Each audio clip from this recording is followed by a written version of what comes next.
उसमें आफरा आ जाता है उनके, और आफरा आने के कारण एसिडोसिस होकर आफरा आ जाता है और उससे उनकी मृत्यु हो जाती है। तो इस प्रकार नगर परिषद के माध्यम से बहुउद्देशीय पशु चिकित्सालय में उसको लाया जाता है।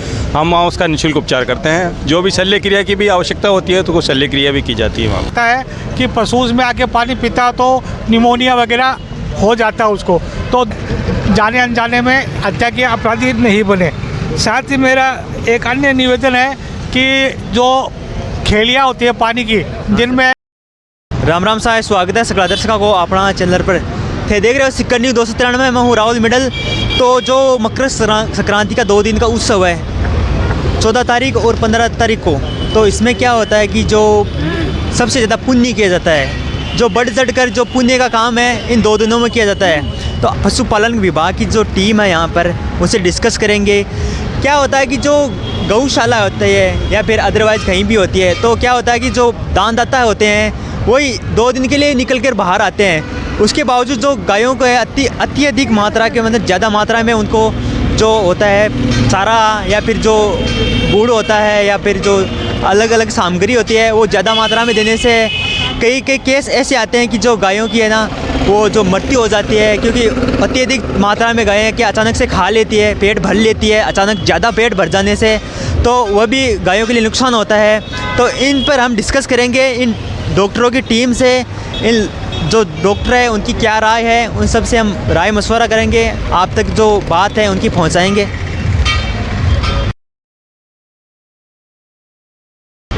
नमस्ते सर। नमस्ते सर, आपका नाम क्या है? मेरा नाम डॉक्टर आर्य चौहान है।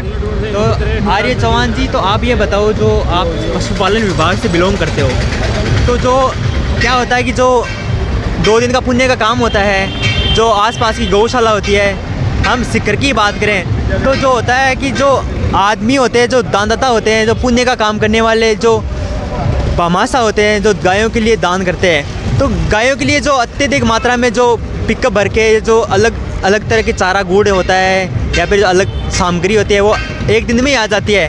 वो खा जाने से उनका क्या नुकसान होता है, उसका क्या फ़ायदा होता है?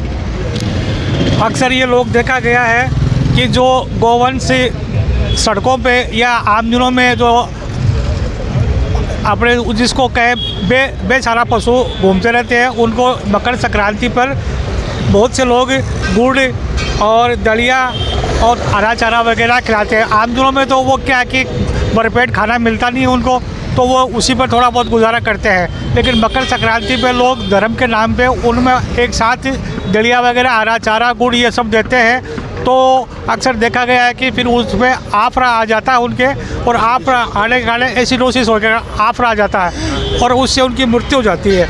तो इस प्रकार जीव के अपन ज्ञात अज्ञात रूप से एक हत्या के अपराधी बन जाते हैं। तो मैं सभी से यही निवेदन करूँगा कि उनको एक साथ ये नहीं दे, कहीं भी अपने गौशाला है उसमें उसको जमा करवा दे और धीरे धीरे उनको ज़रूरत के हिसाब से गौशाला वाले अपने पशुओं को खिलाते रहेंगे, तो अपन जाने अनजाने में हत्या के अपराधी नहीं बने।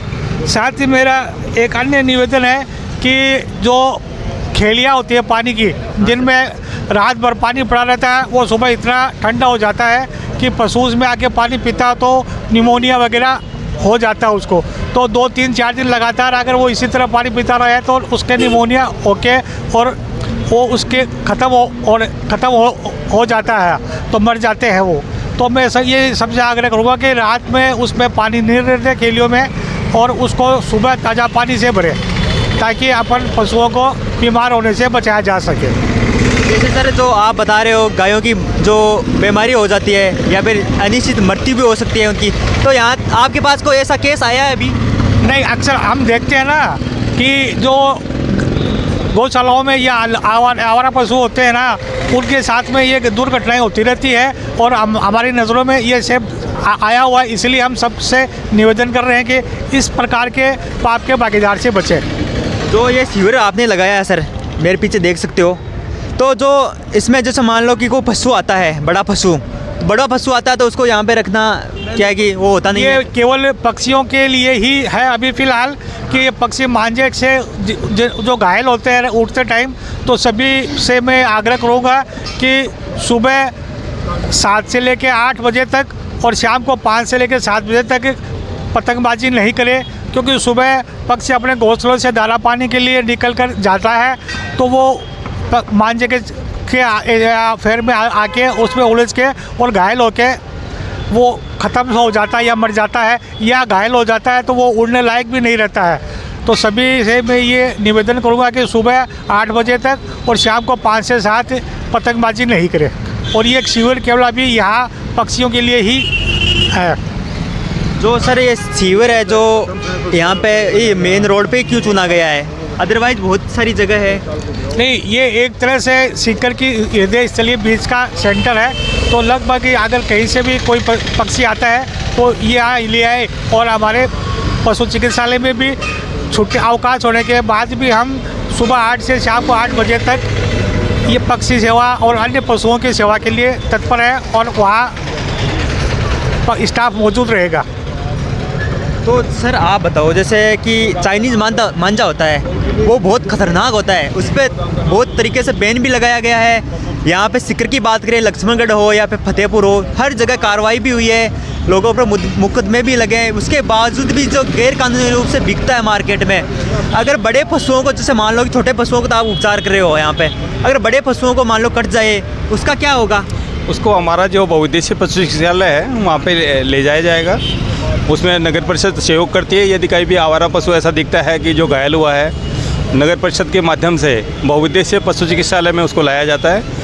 हम वहाँ उसका निःशुल्क उपचार करते हैं। जो भी शल्य क्रिया की भी आवश्यकता होती है तो वो शल्य क्रिया भी की जाती है वहाँ पर। जो शल्य क्रिया भी होती है, जो ये शिविर लगा हुआ है, तो जैसे मान लो कि ये कब तक शिविर लगा रहेगा? ये शिविर तो कल के लिए है, क्योंकि मकर संक्रांति आज और कल 2 दिन मनाई जा रही है। शाम तक, जो शाम होगी जी, तो कितने बजे तक यहाँ पे शिविर शाम रहेगा? को लगभग 6 बजे तक हम लोग यहाँ रहेंगे। 6 बजे बाद हॉस्पिटल के अंदर हमारी सेवाएं चालू रहेंगी रात्रि 8 बजे तक।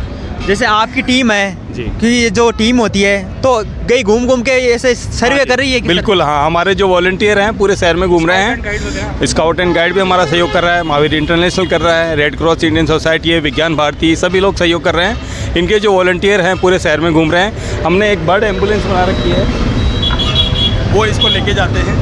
इसमें पक्षी को डाला जाता है और हमारे पास लाया जाता है।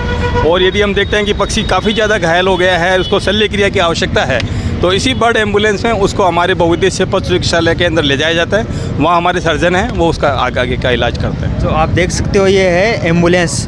आदमियों की एम्बुलेंस तो बड़ी होती है, पर जो पक्षी होते हैं उसके लिए एम्बुलेंस बनाई गई है।